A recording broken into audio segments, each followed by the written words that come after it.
we go to the phones, and joining me this morning, Amy Kremer, chair for the Women for America First organization, and someone who actually was with the president just a couple of days ago as he was getting ready for the State of the Union. Amy, good morning. How are you today? Good morning. I'm great. How are you? I was doing fantastic. I've got to say, chair for Women for America First. I think we heard a lot about putting America first, and a lot of the things that the president has done, not only for America, but for, in particular for women in America last night. Right. I mean, this is the thing. We haven't just heard it, but we've seen it. I mean, he is producing results. And when 72% of the millions of jobs that have been created over the past 3 years have been taken by women, that's historic. When unemployment for African Americans, for women, for Hispanics it's at an all-time low. 7 million Americans have come off of food stamps. I mean, the stock market is at historic highs.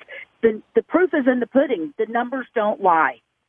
Amy, when you were watching the speech last night, and hear a little bit, I want to get from you what kind of the behind the scenes when you were meeting with the president earlier in the week. But when you were watching last night, what was your reaction? Not only just to the speech, but to the Democrats and to Speaker Pelosi, and just the way they acted with what should have been, in my opinion, some very unifying facts.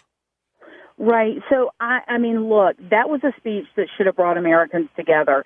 You can not like this president, that's fine. But when America is thriving, when he talks about the great American comeback, it's not just words. It's a very real thing. And he told the stories of Americans that pulled on heartstrings. I've never cried so many times in a State of the Union address, and it was because he told these stories that, were emotional and real people, real feelings, and it pulled on the heartstrings. And to think that at the end of that, the Speaker of the House takes a historic document, an official copy of the speech with the president's signature that probably should have gone to the National Archives, and rips it up right there in the House, not only in front of all of us, but in front of the world. And I cannot get past that. I'm mad as hell about it.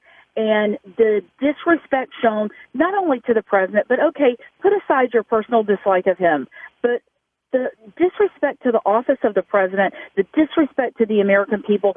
She represents the people in her district, but when she is Speaker of the House, she's representing a chamber that represents all Americans. And it was unbecoming of the office that she holds, but more than anything, the disrespect she showed to the families that have lost loved ones, the ones that have given their life, their American blood for our freedom and liberty. Their names were written on that paper, and she had the audacity to just tear it up.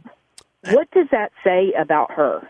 How do you think it plays forget about the elected people who are in the room? How do you think that plays across the United States for the average person who was watching last night?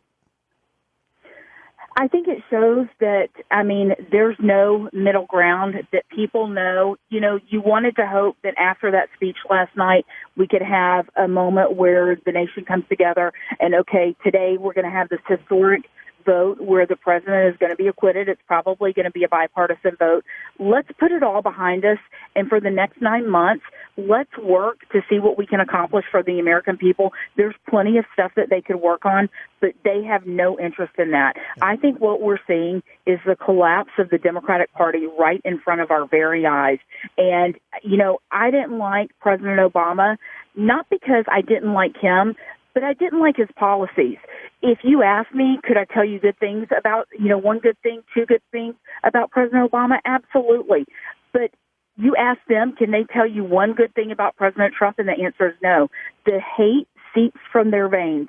And I can't imagine what it must be like to have that much hate in your heart and for your sole existence to be to destroy another person like that. It really is a sad day in America when they are filled with that much hate.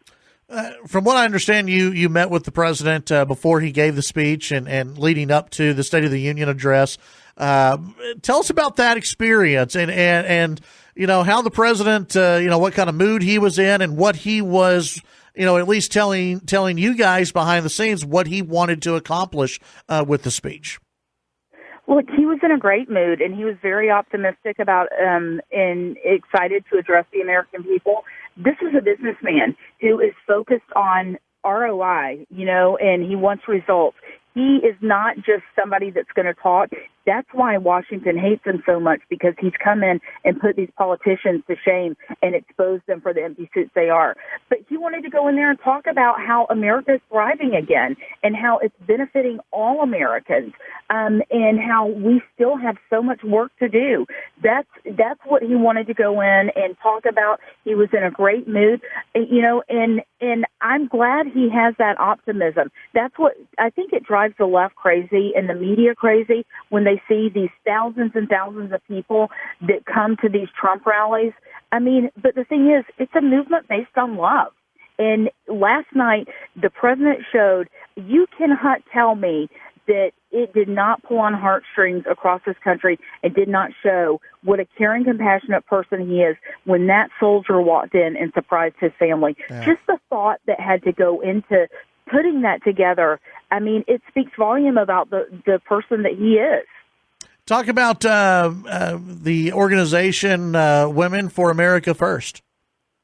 So what we are focused on, we are going to make sure that Speaker Pelosi does not have an opportunity to do this again. Not just to this president, but to any other president. We are going to take the gavel from her hands.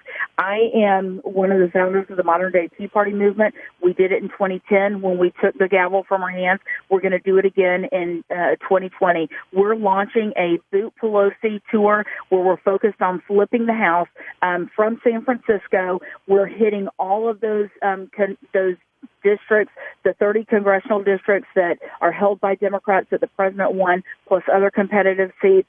And we are going to make sure that she does not have this opportunity again by taking back the House.